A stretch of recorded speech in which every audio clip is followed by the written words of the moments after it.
Hello guys. Right, another question on Sunday which we had to address. Both Martin Chambers, who I think is moving back from Sweden, I'll be warmer here I assume.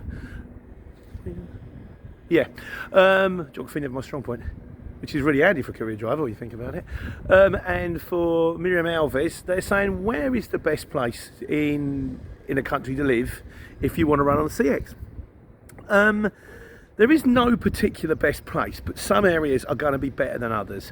And I think there's a few things you need to take into consideration. Firstly, if you're in a city, sort of like London or Leicester or Manchester or somewhere like that, there is probably going to be quite a lot of jobs. But at the same time, cities move slower than suburbs. Also, city prices tend to be dearer than suburbs. And thirdly, it's harder to move. So say, for example, you live in Kentish Town and you want to get your first job, and your first job is going to be Hounslow. You've got to work your way out of London before you can work your way round, or you've got to fight your way through. Whereas if you lived in, say, Slough or Hounslow or somewhere like that, bosh, straight onto it. Anything near a major trunk road is good. Anything where you're not too far. One of our drivers, Martin, who, hello mate, how you doing? Who I've known since he was 16, bless him. He lives practically on junction 11 of the M1. So when he gets a job, he's like the fire brigade. He's whoomp, straight on and gone, like, you know. So that gives him a big advantage there.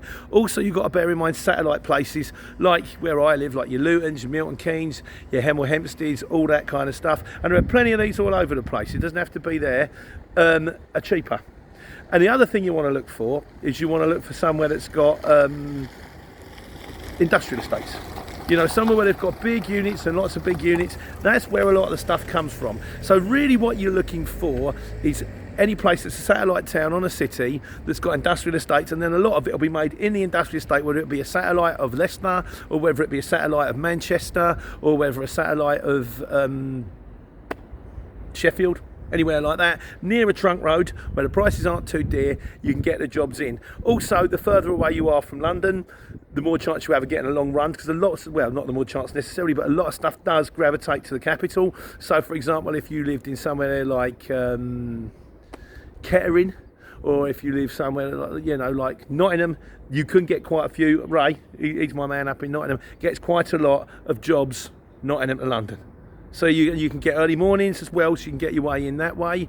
The other thing to consider, there was something else I knew you had to consider. Bear with me 1 second. That was it, I nearly forgot.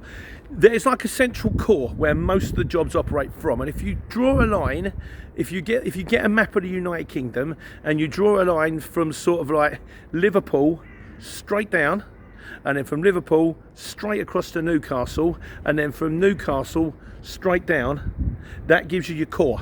A lot of the jobs, once you get past Bristol or you get past Port Talbot, the jobs become more difficult. If you're going down to Plymouth and stuff like that, or Devon, there's not that much coming out. Same with Wales. If you can get your bottom of Wales and your top of Wales, you can get your Bangors, your Port Talbots, Liverpool, Manchester at the bottom, there you go, where the docks are, Portishead.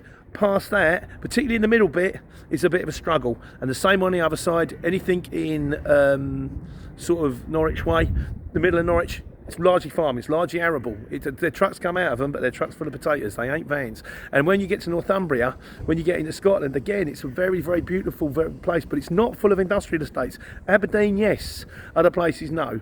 And the other one thing you want to consider is if you're going to tramp, it doesn't matter.